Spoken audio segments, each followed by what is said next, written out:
On guard! It was a recommendation to start this stream by saying on guard, because riposte, the whole fencing deal. So there you go. I might carry that on. I don't know.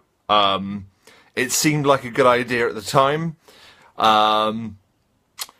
Yeah, we'll see how it goes. But hello, I am live. My name is Rob, and I'm from that channel, Performance Check.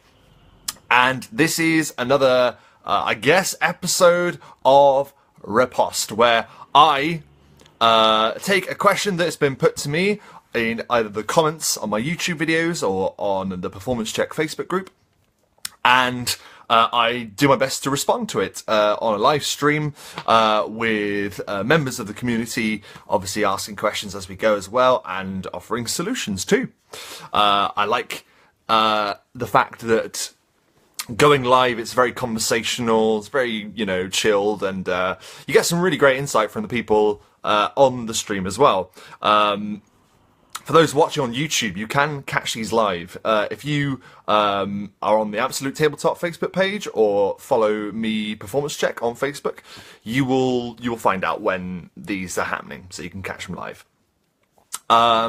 So I'm just going to do a little bit of a channel update before I get into today's topic. Not an awful lot to say, other than I have posted the next episode of Lord Drop, and I really enjoyed recording this one. This was this is part 4 and the culmination of the story arc known as the Shroud.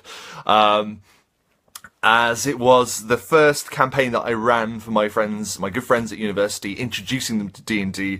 It is a story that has always been, I've always looked back on fondly. So it's been nice to now immortalise it on the YouTubes. And I would urge other people to do the same. I keep saying it, for the games that aren't online and being recorded directly to YouTube anyway, it's good to ensure that you have something to remember your campaigns. So that's why Lord Drop exists. But generally speaking, the next thing that I'm going to be doing is something else to do with Lord Drop, and I will be working closely with someone else doing it, kind of. It's quite an interesting thing, and there'll be more details on that very soon. Very soon.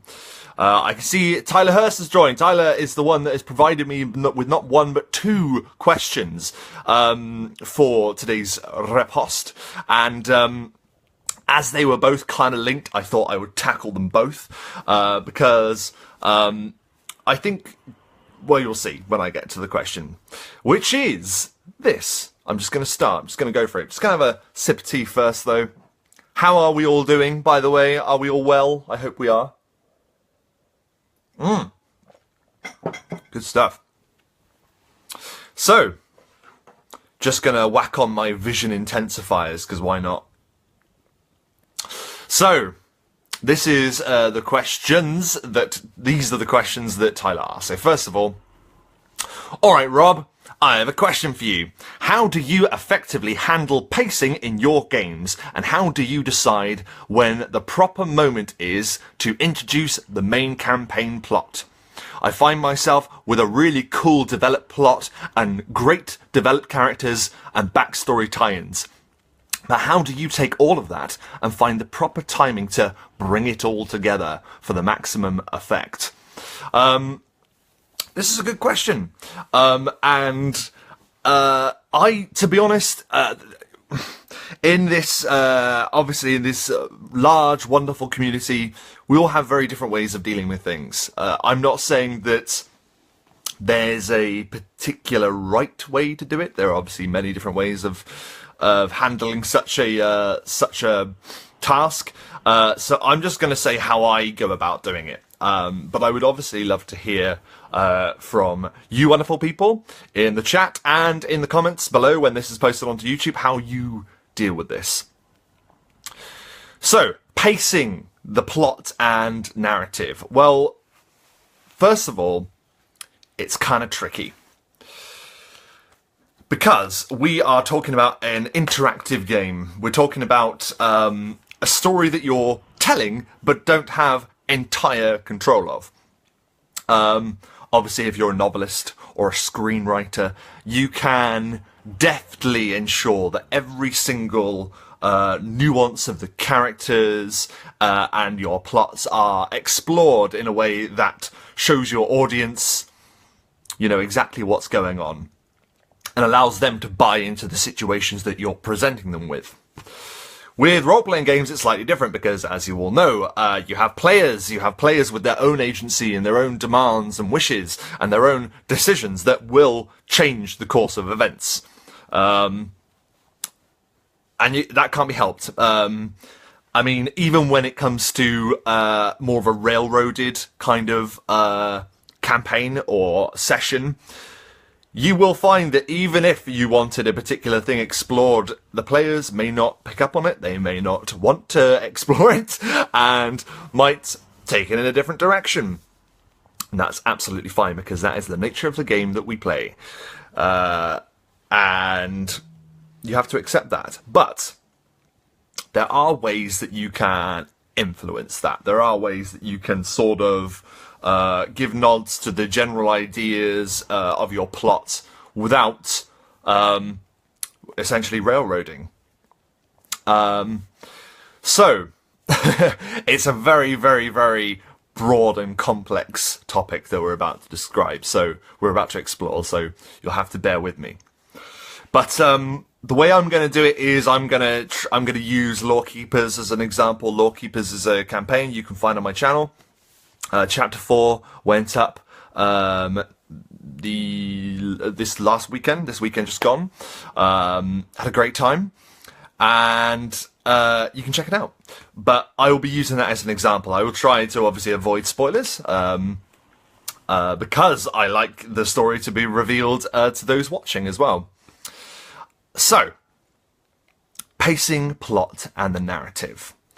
Generally speaking, when it comes to the pacing, I look at each session as a chapter. I name each chapter of the episodes of the Lawkeepers I do, chapter 1, chapter 2, chapter 3, so on. But I look at them in terms of a chapter, and a chapter, generally speaking, has an objective. I always like to have at least one objective per session. Might be 2, but not too many. And the reason being is that you are selecting this objective because it's something you want to achieve. So let's take an opening session, the opening session of the Lawkeepers. My objective in that was very simple. To introduce the characters and to introduce the tone and style of the game that I want to be running. So that meant that I at some point have to introduce the characters and showcase what I am setting out to do with this game. And in the case of the Lawkeepers, it's to have a character-driven story with some really good, pacey action and combat encounters. And from there, you know, that's my chapter 1. You've introduced the characters. My objective for chapter 2 and 3, in this case actually, is to develop the world, develop the factions, tell the players and those watching who they are, how do they work. No, not tell, actually, not tell, show. Show the players that there is something wrong with this world. In the way that they're treated, in the way that the story unfolds, they begin to understand that they are operating in a world that there's something badly wrong. Something badly wrong. That is my objective for chapter 2 and 3, to show that there's something up. There's a problem that needs fixing. And then chapter 4, finally, I introduce the main conceit of the campaign. The Lawkeepers, and essentially the future of this campaign, the direction of where it's going to be going. Each of these are an objective, And I try and cling to that, I try and remember that whilst I'm running the session, and I generally cater my prep to showcase that objective. In terms of plot points, generally speaking, I keep it loosey-goosey. Because you don't know exactly how it's going to develop. Because of the fact that you are running this for players. Just gonna have a sip of tea. Yeah.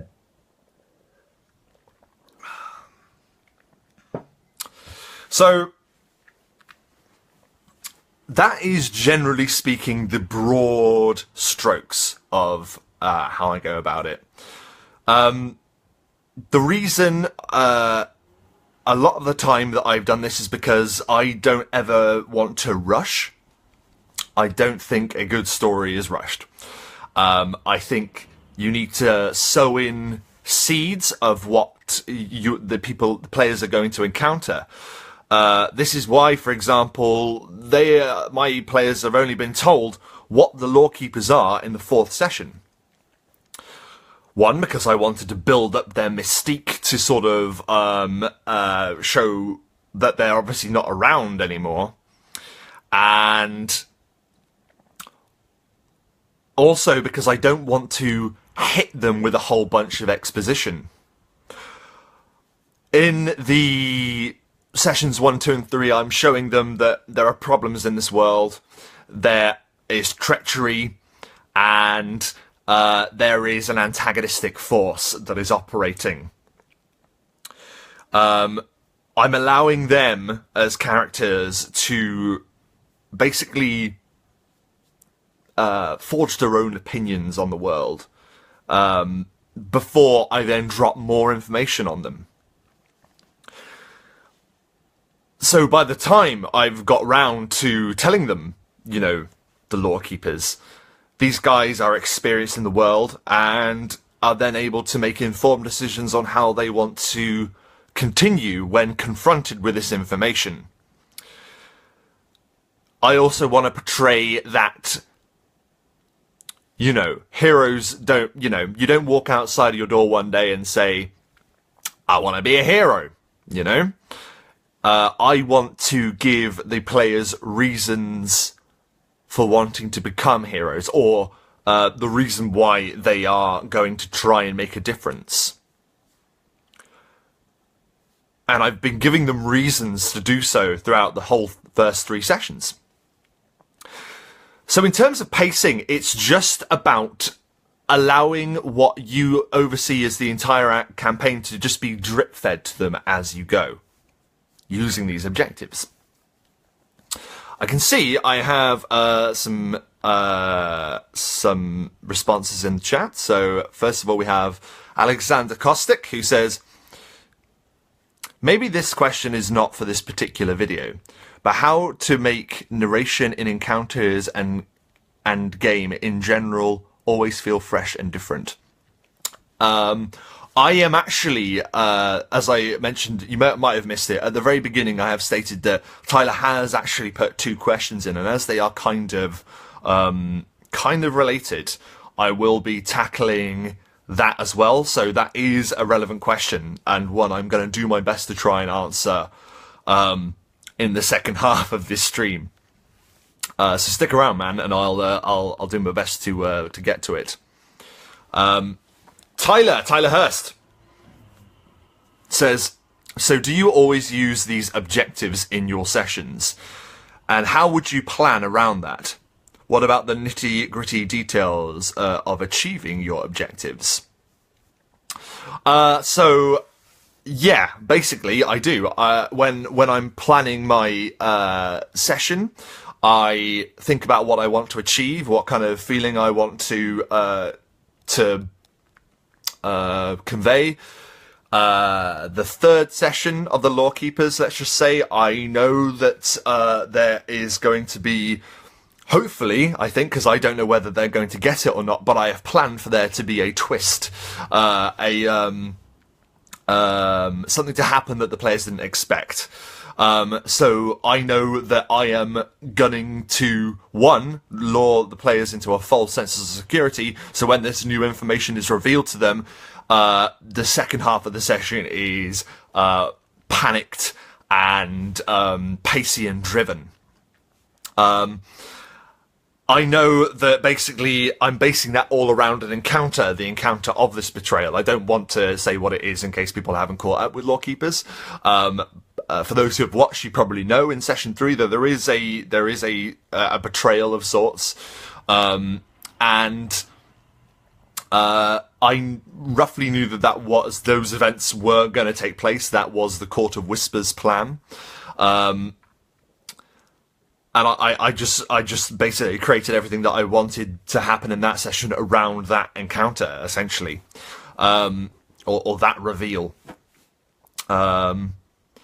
But in terms of nitty gritty details, I mean, I obviously write down a lot of flavour to augment this. I think of obviously the world and where they're going to be, and sort of kind of decoration around it, but at its core, I am just focusing on that one event happening.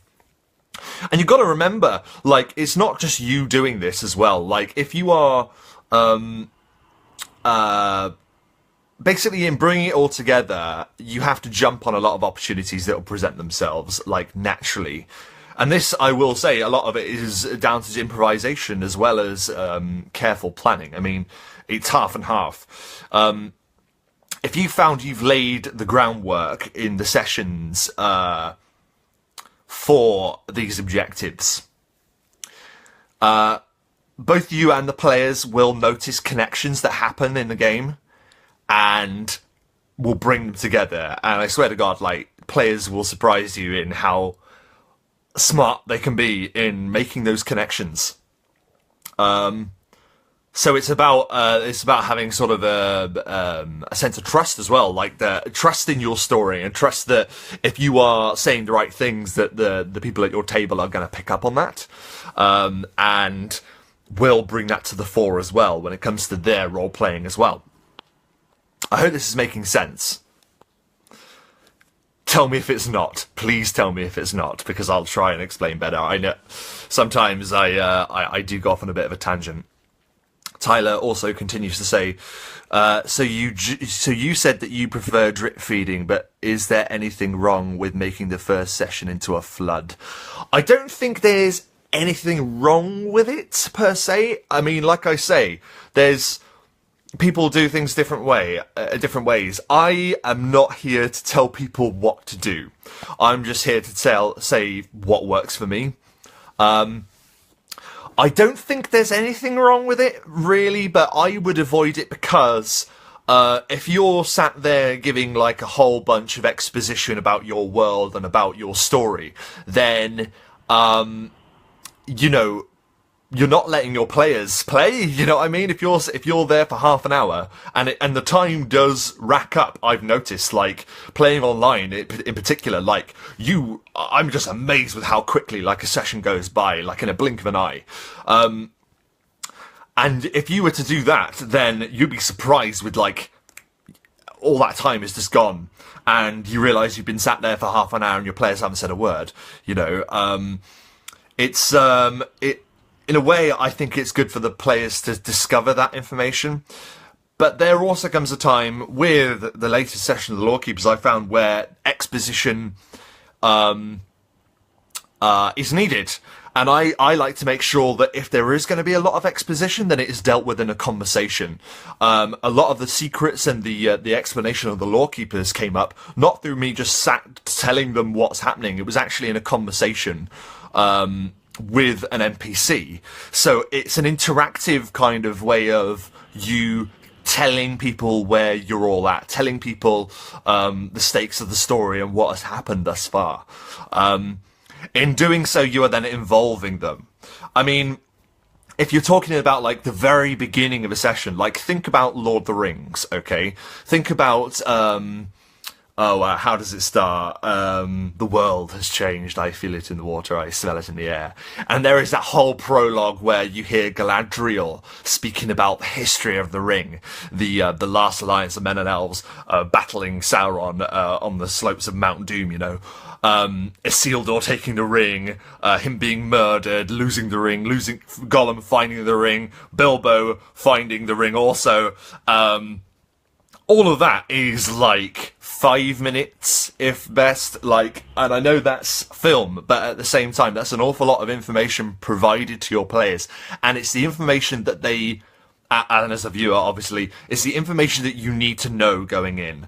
I think you need to ensure that whatever information you're giving your players, it's adhering to that objective of that session. And just using the drip feed as more of a way of, sowing the seeds for what's going to happen in the future. So it doesn't come out of the blue, essentially. You're not like, oh, by the way, this order called the Lawkeepers exists. No, I've been doing that for 3 sessions. I just, have been slowly sowing the seeds. So hopefully that makes sense. By all means, do a flood, but make it a quick one. Make it a concise one. I see Lionel has joined. Hey, Lionel, how's it going? Alexander says, cool, thanks, Rob. I'm guessing about addressing the question lately. Carl Swanson says, a twist. Will there also be a shout? Taking a baby now, taking a baby, twist and shout. Don't apologise. I'm a massive fan of the Beatles. I will never apologise for that. And neither should you, Kyle. Neither should you. Cool. I've just thought of a really embarrassing story involving the Beatles song Twist and Shout, which distracted me. So I apologise. Nash Smith. How much of a backup plan do you have prepped, if any, for when PCs do B instead of A? That's the thing with backup plans. I generally don't have a backup plan. Because if you're going to make a plan B, in this case, you're going to have to then make a plan C and a plan D and a plan E, because there is rarely ever a choice to do either one thing or another. If you're playing open world, instead of, going north, they'll go, no, we're going to go southeast, and you're like, there is no sense in making a plan B, because then you'll find you're having to make an infinite amount of contingencies trying to guess what players are going to do.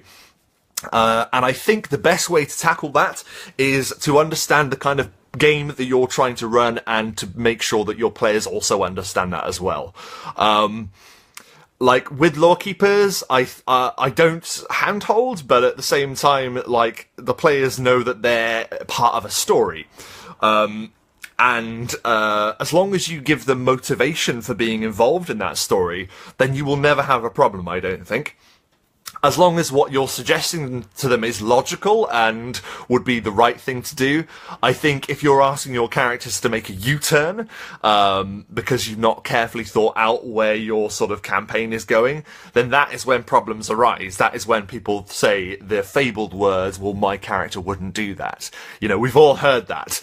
Some of us may even have said it, and there's nothing wrong with that, because you are adhering to a motivation. And motivation is key. And if you understand it, if you understand what your player character's motivation are, then you will have no trouble, and you won't need to make a plan B, because you will know roughly how they're going to act in certain situations. Roughly, though. And part of the best thing about this game is that you will be surprised. I am always surprised by my players. Always, without fail. To give an example, Locris Planetoid, go check out his channel. Amazing human being. Brightens up my entire existence. He asked me a question in character. He asked me a question that I just wasn't prepared for about the Lawkeepers, and he says, "So what happens if this happens?" And I was just like, "Yeah, what does happen when this happens?" Bah! And I just I improvised. And thankfully, because I know my material well enough, I was able to be able to give him an answer just straight away, because I had a good enough idea of what my campaign is all about. So make sure that you have a really strong idea, and don't be afraid about. This is something I said in the last one, actually, is like, make sure that what you're doing is interesting to you, because if it's interesting to you, then you will just know the next step without having to prep, really, in a way. It's weird. So I hope that answers your question, Nash, in a very roundabout, rambly way. I do apologise for my rambling, people. And again, if you don't understand something that I've said because I've explained it wrong, please say, and I'll do my best to try and clarify, because I know I go on. Tyler says, I know you're not here to tell us what to do, I'm just interested in your opinions. Yeah, man, I know, but like, there are infinite number of ways, you know. I'm just trying to say, I'm not saying that my word is gospel, you know. Do it how you want at the end of the day. Do it how you will enjoy playing the game, you know. So Tyler says, maybe I should clarify. When I mean a flood, I mean a lot of reveals, like a main villain, a piece of the main plot, and a large bit of conflict. So instead of giving them stuff bit by bit, dropping a reveal bomb. Yeah, well, that's fine. Yeah, like, I think that's a great thing to do. There's no harm in that whatsoever. That's like The Empire Strikes Back, isn't it? You know. There are times when that is definitely called for, when you have to just go ka-chow and just throw a whole bunch of information at your players. That's what I had to do in the latest session of the Lawkeepers. I had to give them a lot. It's just the way that you do it, the way you handle it, as long as you make it interactive and not you just explaining things, like just do you know what I mean? Like, then I think that is the best way to do it, I think. But no, absolutely, like, with a revelation like that, with a main villain, then absolutely, you should just go to town, go big, and don't be scared to obviously give a whole bunch of exposition at that point, because if you have them interested, if you have them grabbed, then that won't be a problem. Kyle says, Rob, that was everything I hoped it would be. Oh, twist and shout. Yeah, and again, I'm now thinking of my embarrassing story with twist and shout, so thanks for that. But yeah, that's cool. Lionel says, I seldom have a plan B for the same reasons. Well, yeah, absolutely. Like, you can't plan for everything. You've just got to be confident in the world and confident in the story that you want to tell, really. And you just got to go from there. As long as you always have something interesting for the players to be put up against, or for them to deal with, then yeah, I think that's fine. I'm gonna have a quick puff. Hang on.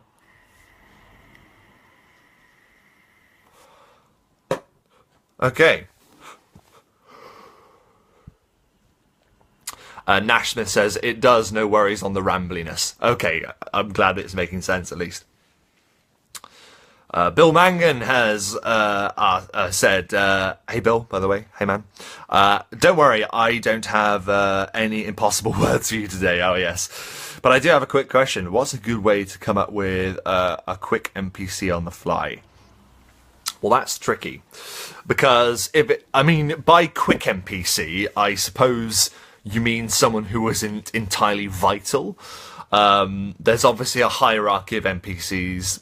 Probably already know this from your own games. Like, you have your important pivotal players, like your main villain, like your quest givers, as it were, the people who are sort of like there to help direct the party in a certain way.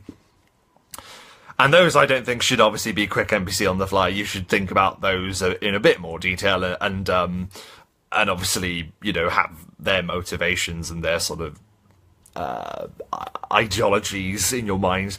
But in terms of the ones on the fly, I'm guessing what you mean by that is like people that you just run into if you're going into like a city, and like you run into like an alchemist or a blacksmith.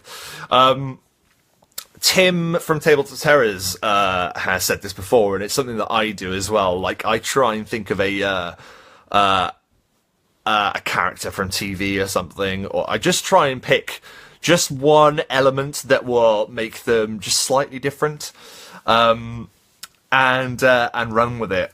And that can be done with accents. That can be done with like sort of little nuances. Like they might have like a little bit of a tick, you know. And it might just be in your description as well. Like you can just offhandedly say the blacksmith groans as he sits up and looks at the players who have arrived at his smithy, clearly suffering from a painful back. Just a throwaway line, you know. It's just something that makes them gives them like one detail about them. Obviously, when we meet people in real life, we don't take everything in from them instantly. We don't go, "That's the blacksmith. I know that his father was murdered by the mayor, who was then who then rose to the rank of a lord and now presides over these lands." Like, no. You don't get that from real life. You don't just see like people bearing their hearts and souls. You know, you just see people. And when you see people, you generally look at one aspect of them, what they look like or what they're doing at the time. So I think just giving like a tiny bit of detail. You don't need to waste a whole bunch of time on it. And especially if they're not like vital NPCs, you don't need to worry so much. Sometimes an NPC will come along that will really capture the hearts of your players. I have a barkeeper that I use for everything, and unapologetically so. Every barkeep that you will ever run into in any game that I run of D&D will always be the same. And he always starts off by talking to them by saying, "All right, stranger." And he is inspired by, there was a shopkeeper, merchant kind of dude in Resident Evil 4, I believe. I think he was in a few others as well, but I remember him from Resident Evil 4. "What you buying? What you selling?" You know, like that fella. For those who have played the game, you'll know who I mean.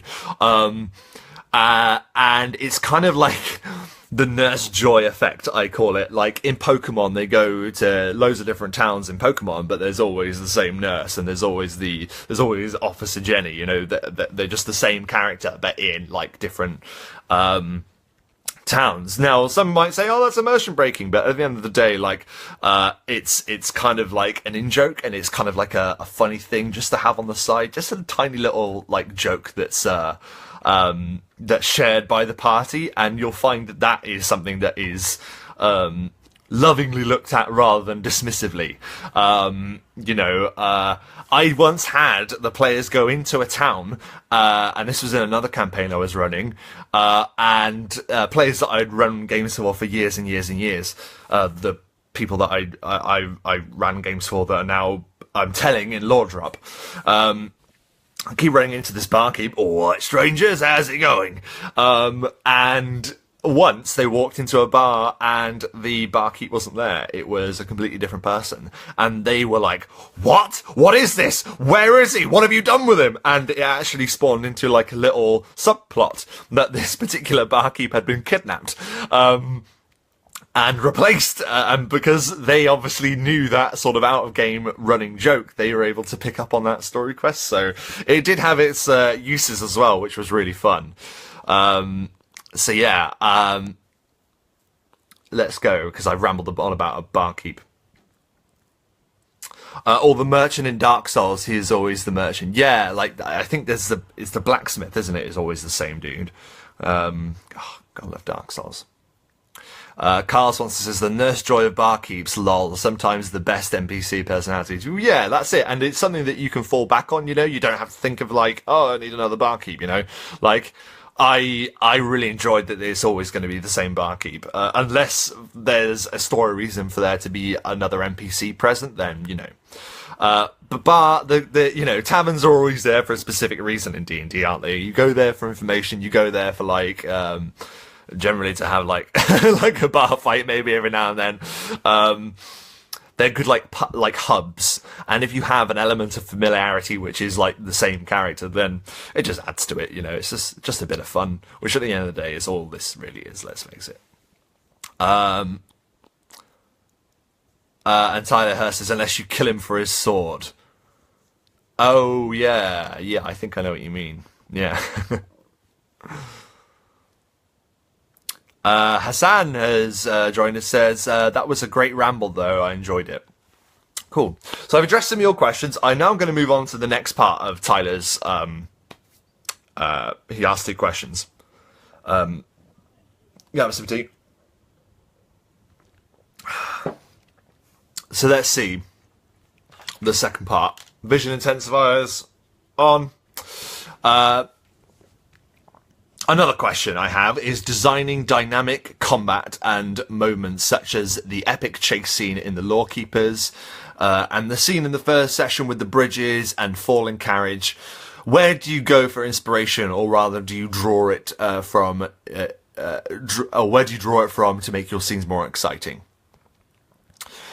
So, the reason I wanted to do both of these questions was because my answer is, my solution rather, is kind of in the same vein. And that is objectives, once again, action objectives. Now, I've got to admit, the Lawkeepers Session 1 action objective was to grab the book from the carriage, which is an increasing amount of danger of falling off the Cloud March, which is this massive bridge that cuts through mountains to get into the land of Farwide. And the players found themselves having to retrieve this book whilst defending against the forces of Advent, which are like the primary antagonistic force in the Lawkeepers. Now, I'll tell you this, that was entirely improvised, and I will tell you why. And this is what I mean, like, you finding those connections and jumping on them. Your players will present you with these connections and these opportunities. Stafflin, the man who was the NPC who was giving the characters their objectives, said, you need to take this book and you need to go and give it to Weaver. You need to go and find Weaver and you got to go and give him this book. The attack then happens and the players rush out of this carriage, and only when they finished rolling initiative order did, I think it was Tim, say, wait, what happened to the book? Is it still in the wagon? And I was like, yes, it's still in the wagon. And we decided that, you know, you guys didn't pick it up, so that's where it's going to stay. And I saw, right, they need to get that book back. Let's just fuck them up. Pardon my language. But, so the wagon was on the bridge that was steadily getting more and more destroyed. Of course it's going to fall over the edge. Like, I'm thinking of this like an action scene. So, of course, now I'm going to jump on the opportunity. Yeah, you got to get back in the wagon now, as it's teetering on the edge of oblivion. You know, that's something you've got to do.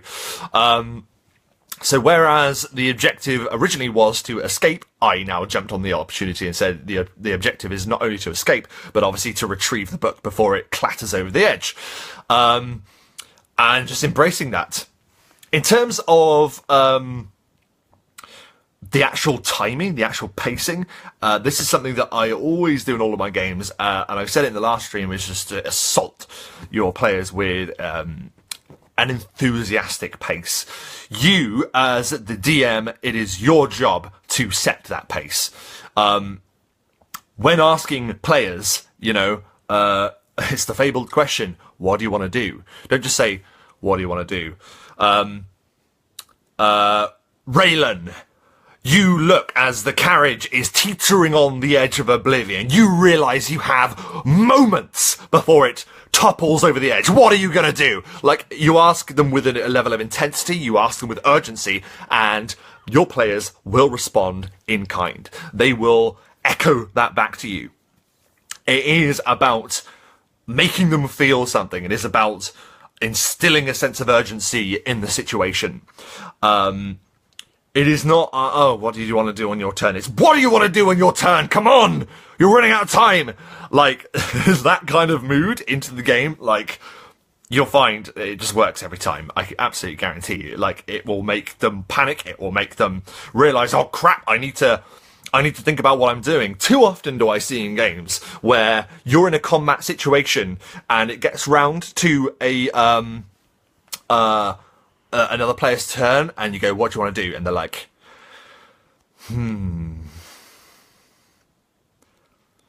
how far away are they? Or like,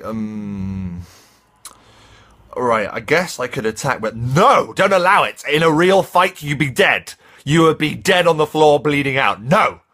That is not the game that I'm running. I'm running an intense, action-oriented scene right now. You need to embrace it or you're going to die. Like, you need to obviously not, but like, you need to make them feel that way. You need to like, draw them in with your energy. And it requires a lot of focus. It requires a lot of energy. It really does. Like when I come away from a session, I'm often exhausted because I've just been hammering them with this kind of this level of intensity.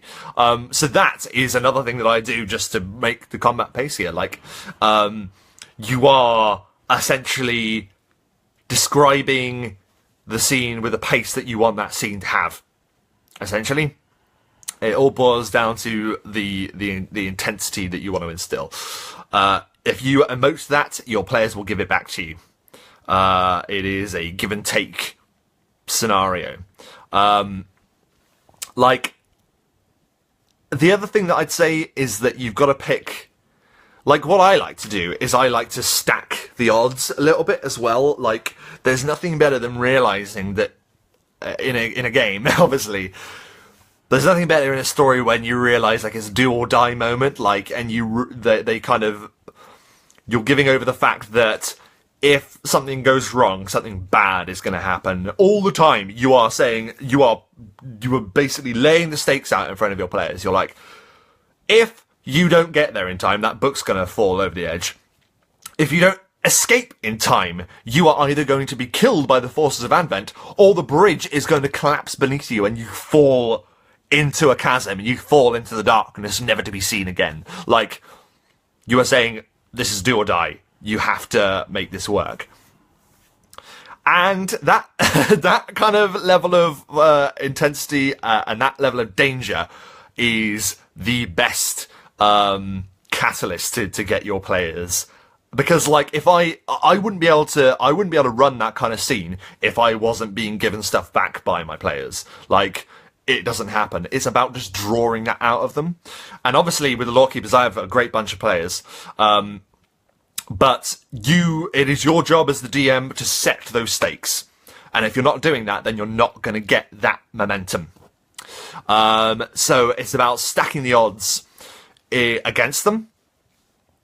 There is something that I've talked about on a stream a little while ago, and I think it's in my combat tips stream, so you can go and watch me talk about that more at greater length on my channel Performance Check. But I also talk about this thing that I have called the safety net. And while it isn't a plan B, it is something that you lay into the foundations of your description. So if you do need to save your players, if you don't want them to die in that exact moment, there is a get out, kind of.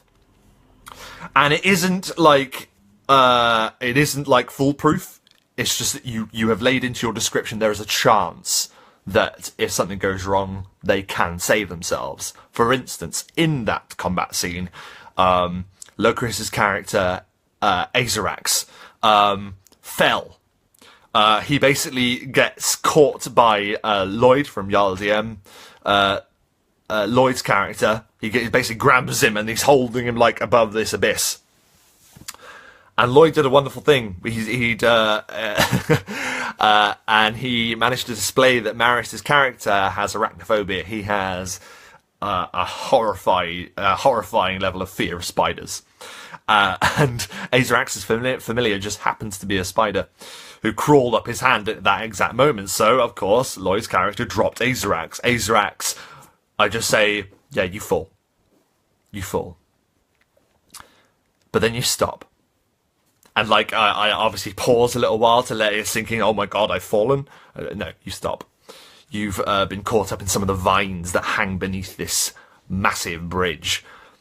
And earlier in the description, I had stated that this bridge was dotted with vines and old bits of scaffolding hanging off it as a testament to the work that went on this bridge long ago. So you already narratively have like a little escape thing as well. So you are then able to have these massive stakes. But you do have kind of like the safety net that the chance they can use to escape. But even that sometimes isn't enough. Like, I still base it on, like, dice rolls and things like that. So, but there we go. God, I'm just rambling on and on and on. Endlessly. I'm going back up the comments.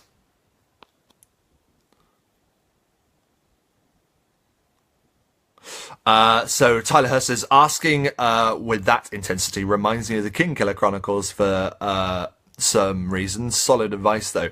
I've actually had the pleasure of recently starting the second book of the King Killer Chronicles, and I am loving it. I read the first one ages ago and never got around to getting the second for whatever reason, busy. But it's great. Great book. So that is a big compliment. Thank you ever so much. Tyler Hurst says, I say no, sir.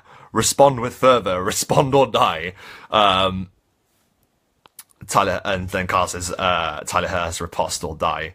Yeah, like, if you are barreling that much energy into the game, you will get it back from your players. Because it's exciting, you know? It's exciting to know that you aren't able to just sit around and muse over what you're going to do with your turn. You're being told, no, you need to tell me what you're going to do now. Like,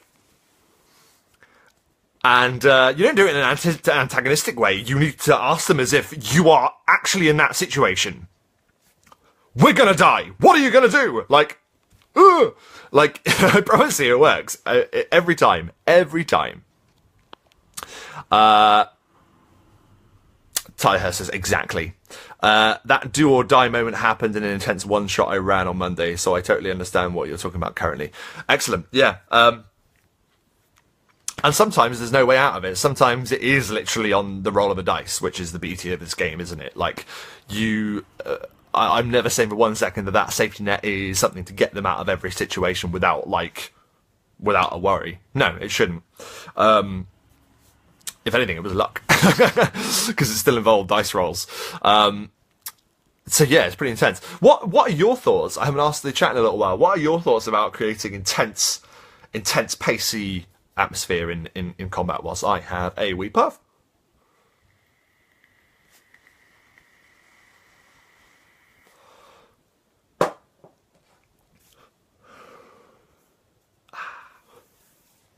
I've recently, I say recently, like, well, it's kind of recently, about 5 weeks ago, I stopped smoking cigarettes, and I am now vaping, which is 90% healthier, allegedly. I'm not entirely sure if I trust that, but, like, it's made me feel a lot better, a lot healthier, so I'm happy with that. So you do forgive me if I have a puff on that every now and then. So I suppose I should address Tyler. Tyler, has that answered your question at all? Do you have any other questions whilst I'm here? Because I've still got a bit of time. I don't know how long I've been going, though. This is the thing. Like, I can't tell, like, how long these last. And then I look back and I realise I've been talking, like, an hour. I hope that's helpful. Like, I know I kind of went on a bit, and there's no exact science to it. But it's about trusting your instinct as well. It's about, like the reason why I do it the way I do it is because I am just steeped in loving action scenes from movies and wicked sort of twists of fate that happen in novels and obviously D&D games. I've been blessed to be in some really exciting role-playing games as well that, you know, that showcase that. Tyler says, I think combat should reflect a high level of tension. I talked about this in a video I made recently. By all means, Tyler, post it. Post it and people can go to the link. I'll start again. Let's start again. I think combat should reflect a high level of tension. I talked about this in a video I made recently. But tension is tenuous and needs to be cared for, like a kindling fire. Yeah, it does. Like, it needs to be built up. And one last thing I will say about the combat encounters, and that is, don't just settle for the situation they're in at the beginning, okay, of the beginning of the combat. It was revealed, I think, in the second round that the cart in the Cloud March fight was going to tumble over the edge. But just keep laying on more and more things that are happening. Like, I won't go into it too much because it's only just been released, but the latest encounter that was in Lawkeeper's Chapter 4, The Telling, there was like a mounting tension as to something that was happening whilst the fight's going on, which is also creating more obstacles, which isn't really a spoiler, but things were falling down at them as well. So it's just adding more and more and more stakes. Like, you can basically feel it building up like a crescendo. If you imagine it like a crescendo of music, to the very, very point where, like, it's do or die, this is the end, boom, and then, like, you're... always make sure that your encounters end, like, on a bang, you know, like, it doesn't just peter out, unless you're doing, like, a long, drawn-out, exhausting fight, which is another way of doing it, another mood, another way of portraying action. Have, like, a massive sort of culmination of the scene, which then ends the encounter. Tyler Hurst says, you totally answered my questions. I am asking because I have a new campaign beginning next week, so I wanted some other ideas and perspectives. Tyler Hurst, tell us about your campaign, and I will totally plug it on this stream. What is it? What is the setting? And yeah, what do you want us to know? What do you want me to sell? And I'll bloody sell it on here right now, right here, live. And please, by all means, if anyone has any other questions, anything that they want to say about pacing in your role-playing games in general, then do say.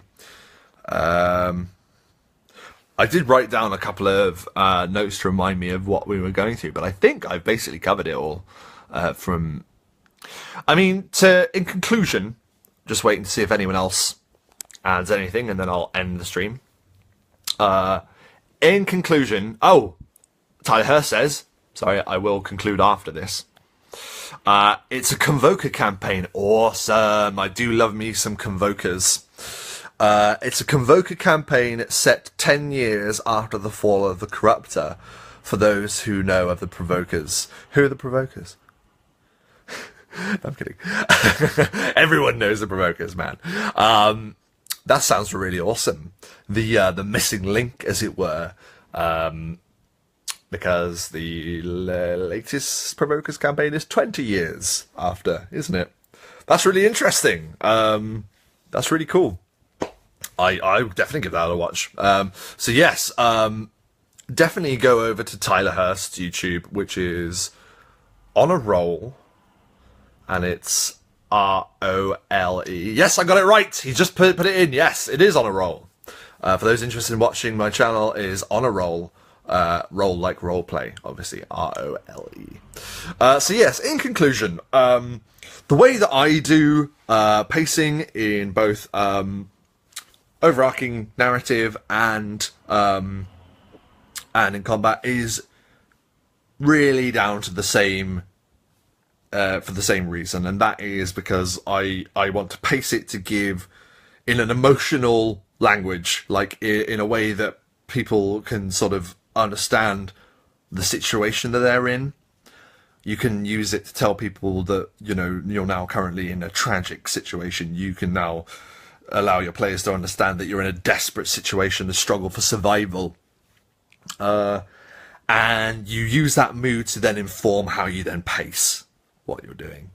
If it's after a battle where one of the players has been killed, you slow the pace down.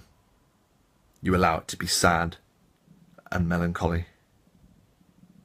He fell doing the right thing, and his sacrifice has bought you your freedom. See what I mean? Like, you bring it down, or you bring it up when it's really intense. Yeah, so I hope that's been helpful. I know it's been really sporadic and really rambly, but I suppose the crux of the point is that you just invest in the story you're trying to tell, and be confident in the story that you want to tell. Like, be confident in it within yourself. If you just exude all of that energy and all that emotional language, all of that tempo, then you won't go wrong. And your players will embrace that, and they will fire it right back at you. So yeah, I think that's about it. Tyler Hurst says, this guy is on it. Thanks for the video, Rob. This has been fantastic and revelatory. Hassan says, thanks for the talk, Rob, and thanks for the questions that led to it, Tyler. Definitely gave me a lot to think on. Absolutely. And if you would like your question to be discussed on the next episode of REPOSTE, you can comment. If you're watching this on YouTube, comment below. And also go ahead and like Performance Check on Facebook. And you can post a comment there as well. And if you just head it with like REPOSTE or question for REPOSTE, I'll know what it's for, and we can go ahead and do it. I'm looking forward to it. So big thanks to Tyler for those questions. Really, really cool. It gave me a lot to talk about. And yeah, I really enjoy doing these. It's really good fun. And it's really nice to have kind of like a conversation with people in the community as well. It's why I do this. I just really enjoy it. So in that case, thank you ever so much. And I hope that all of your performances are up to standard.